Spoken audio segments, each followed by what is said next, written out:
Hi hello' নমস্কাৰ। আজি এটি নতুন ভিডিঅ' লয় গোগামুখত আজি ই ৰিক্সা চালকৰ উপায়বিহীন গোগামুখত ই ৰিক্সা চলাবলৈ মানা কৰিছে। তাৰে এটি ভিডিঅ' বনাইছোঁ, সকলোৱে স্কিপ নকৰাকৈ চাই থাকিব। আজি এই সভাত কি আলোচনা কৰে তাৰে এটি ভিডিঅ' বনাম, সকলোৱে চাই থাকিব। বল ভিতৰত বল।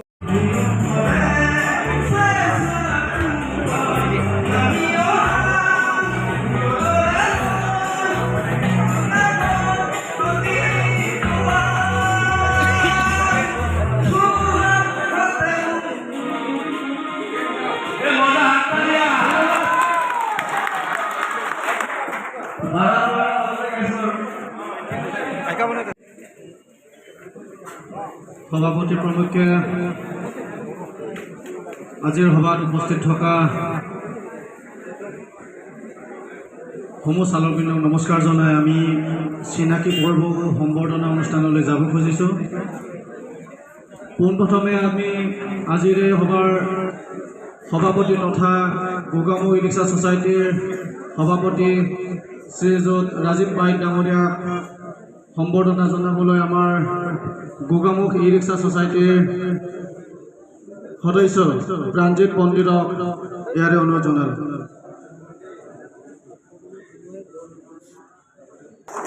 আমি আমন্ত্ৰণ কৰিছোঁ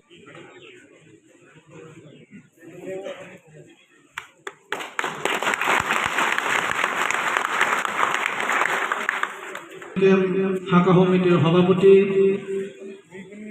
আমাৰ সত্যনাৰায়ণ ভূঞা মহোদয়,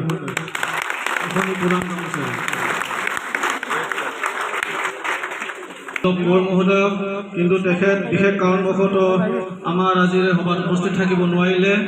গোগামুখ থানাৰ পৰা আমাৰ মাজলৈ আমাৰ চালকবৃন্দলৈ এৱাৰনেছ সম্বন্ধে দুআষাৰমান বক্তব্য ৰাখিবলৈ গোগামুখ থানাৰ পৰা আমাৰ ইয়ালৈ পঠাইছে আমাৰ প্ৰণজ্যোতি সোণোৱাল ছাৰক, আৰু এখেতক এখনি আৰ্কগেৰে আমাৰ গোগামুখ ই ৰিক্সা ছ'চাইটিৰ সহকাৰী সম্পাদক মনোজিত দলেক সম্বৰ্ধনা জনাবলৈ ইয়াৰে অনুৰোধ জনালোঁ।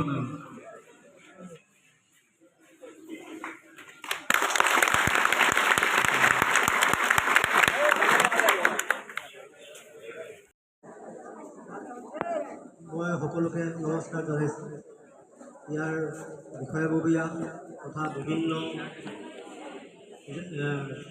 ঠাইৰ পৰা অহা ই ৰিক্সা চালক তথা মালিক সকলোকে মই কিবা জনাইছোঁ, আদৰণি জনাইছোঁ এই সভাখনত। আজি এই সভাখন পাতিবলগীয়া হৈছে এটা বিশেষ কাৰণত। আমাৰ এই সমাজত এতিয়া বৰ্তমান এক্সিডেণ্টটো খুব ঘনাই হৈ আছে। তাৰ পৰিত্ৰাণ পাবৰ কাৰণে আমাৰ ডিষ্ট্ৰিক্ট ৰোড ছেফটি কমিটি, যিটো মানে ডিষ্ট্ৰিক্টৰ এপেক্স কমিটি হয়, তেখেতসকলে এটা ডিচিশ্যন লৈছিল। এই ডিচিশ্যন মতে ই ৰিক্সাবিলাক তথা এপিচিটি যাতে নেশ্যনেল হাইৱে নচলে, তেওঁলোকে নিজৰ এলেকাত চলি নিজৰ যাতে প্ৰাণ তথা আৰোহীৰ প্ৰাণ যদি বচায়। কাৰণ সিদিনা 21 তাৰিখে আমাৰ ৰিভিউ মিটিং এটা হৈছিল।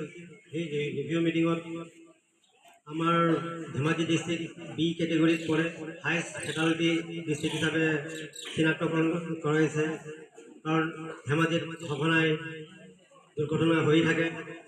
সেই হিচাপে আমাৰ ডিষ্ট্ৰিক্টখন বি কেটেগৰীত পৰিছে।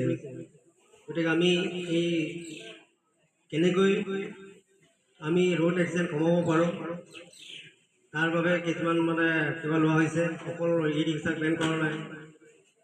ৰাস্তাসমূহত যদি ট্ৰাক ৰখি থাকে তাৰ কাৰণে টাস্ক ফ'ৰ্চ, তাৰপিছত যদি ৰাস্তাবিলাক যদি ৰিকৰ্চ কৰে তাৰ কাৰণে ছাৰ্ভেইলেঞ্চ টিমো গঠন কৰা হৈছে।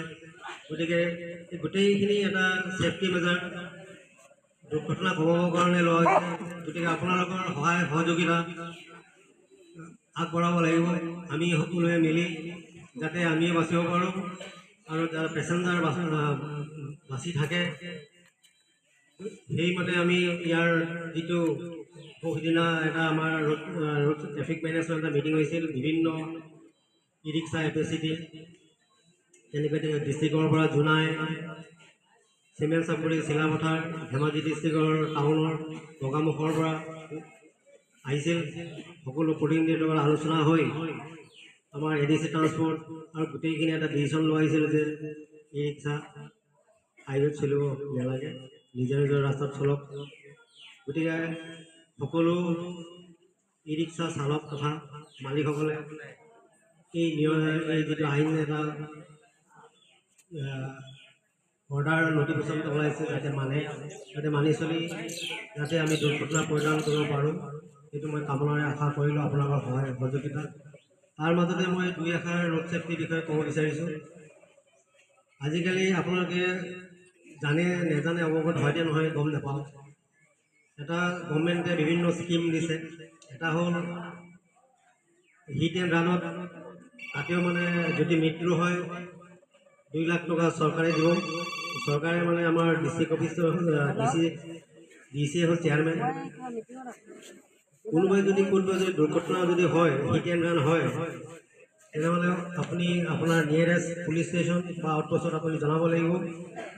জনোৱাৰ পাছত আপোনালোকে ফৰ্ম এটা পোৱা যায় হিট এণ্ড ৰাণৰ। যদি আপোনালোকৰ যদি ইঞ্জৰি হৈছে তেনেহ'লে 50,000 টকা আমাৰ DC অফিচৰ পৰা হিট এণ্ড ৰাণৰ যিটো ফাণ্ড আছে তাৰ পৰা দিব। আৰু যদি মৃত্যু হয় 2 লাখ টকা